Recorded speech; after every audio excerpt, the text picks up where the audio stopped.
안녕하세요. 렛츠고피아의 피아짱입니다. 이번 시간은 수집 이용 제한에 대해서 좀 설명드리려 합니다.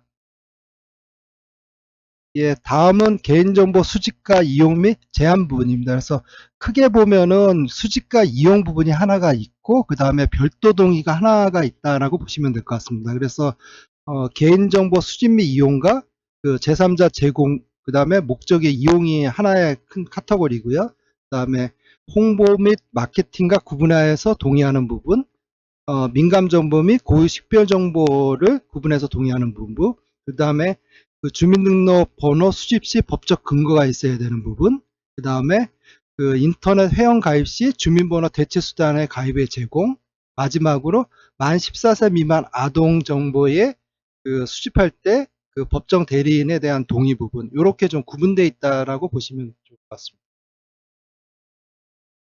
예, 민감 정보의 그 제한 부분입니다. 그래서 민감 정보에 대한 그 정의에서 보시면 민감 정보를 갖다가 총 8가지 유형으로 구분한다라고 보시면 될 것 같고요.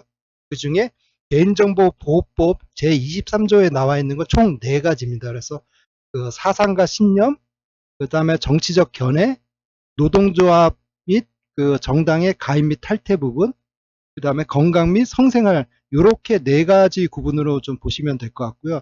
그 중에서 실제로 뭐 저희가 이제 예제라든가 여기에 나와 있는 거는 그 빨간 글씨로 되어 있는 건강 부분으로 좀 보시면 될 것 같습니다. 즉, 뭐 장애 여부, 요 부분이 건강으로 좀 보시면 될 것 같고요. 그 다음에 기본적으로 그 개인정보법 23조가 아니라 대통령령으로 정한다라고 하는 부분이 있는데, 대통령령으로 정할 때 보면은 총 현재 4가지 부분으로 좀 보시면 될 것 같고요. 첫 번째는 유전 정보에 대한 부분입니다. 그래서 유전자 검사를 통해서 얻어진 결과가 뭐 예를 들어서 뭐 친자 확인이라든가 뭐 이런 걸로 보시면 될 것 같고요. 두 번째가 범죄 경력 자료 부분으로 보시면 될 것 같습니다. 그래서 가장 중요한 키워드는 이제 벌금 이상이다라고 보시면 될 것 같습니다. 그 얘기는 뭐냐면 과태료나 이거는 그 민감 정보에 해당되지 않는다라고 보시면 될 것 같고요.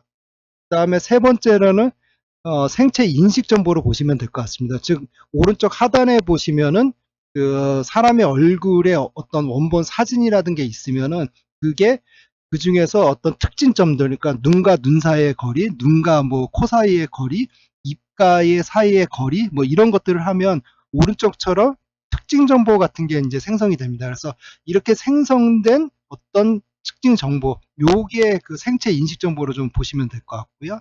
그 다음에 네 번째로는 인종과 민족입니다. 그래서 그 지금 사회 자체가 굉장히 다문화 사회로 변화가 되기 때문에 예를 들어서 뭐 부모 중에 한 분이 그 뭐 어느 지역에서 오신 분이다 뭐 이런 것들에 대한 어떤 인종이나 이제 민감 정보에 대해서 굉장히 중요하다라고 보시면 될 것 같습니다.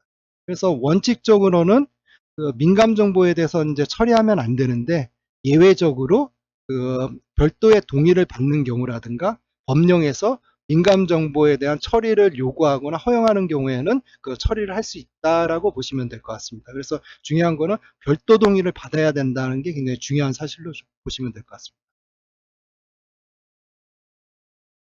주민등록번호 처리 제한 부분입니다.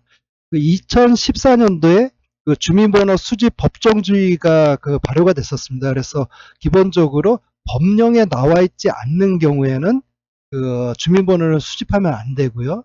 그리고 두 번째로는 그 회원 가입할 때 그 주민번호 말고 대체 수단을 제공을 해서 그 인증을 하고 그 다음에 그 회원 가입할 수 있게 그런 대체 수단이 제공이 돼야 되고요.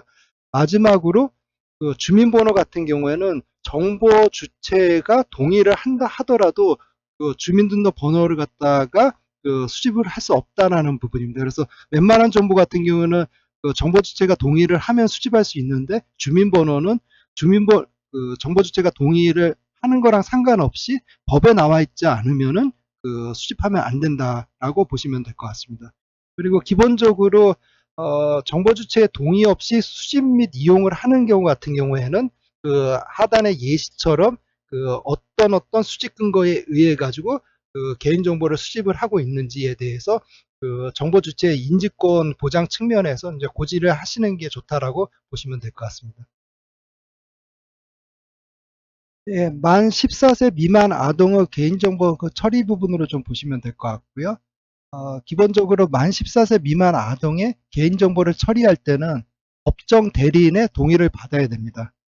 당연히 법정 대리인의 동의를 받기 위해서는 그 법정 대리인의 필요한 최소한의 정보를 갖다가 아동으로부터 수집하는 것도 가능하고요.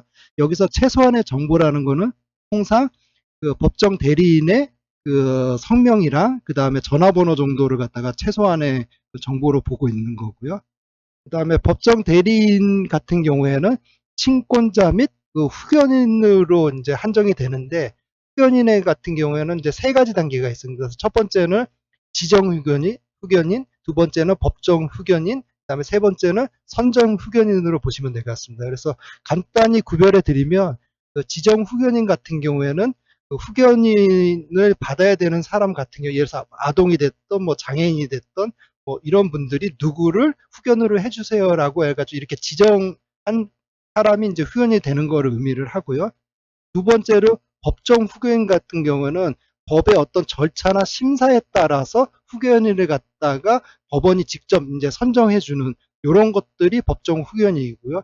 맨 마지막에 선정 후견인도 마찬가지로 법정에서 후견인을 선정하는데 중간 과정에서 그 지금 후견인이 필요한 사람이라든가 당사자라든가 아니면 주변인이라든가 여기에다가 좀 문의를 하고 의견을 들어서 선정하는 게 요게 좀 차이가 있다라고 보시면 될 것 같습니다. 그리고 만약에 이제 그 국가나 지자체에서 그 운영하는 보호시설에 있는 고아 같은 경우에는 보호시설의 장이 기본적으로 법정 대리인으로 좀 보시면 될 것 같습니다. 그래서 그런 것들을 좀 참고하시면 될 것 같고, 그리고 법정 대리인한테 문의를 하는데 어떤 응답이 오지 않는 경우 같은 경우에는 응답이 오지 않는 게 5일을 지나면은 그 개인정보를 갖다가 그 파기를 해야 된다. 요 날짜까지도 좀 이해하고 계시면 좋을 것 같습니다.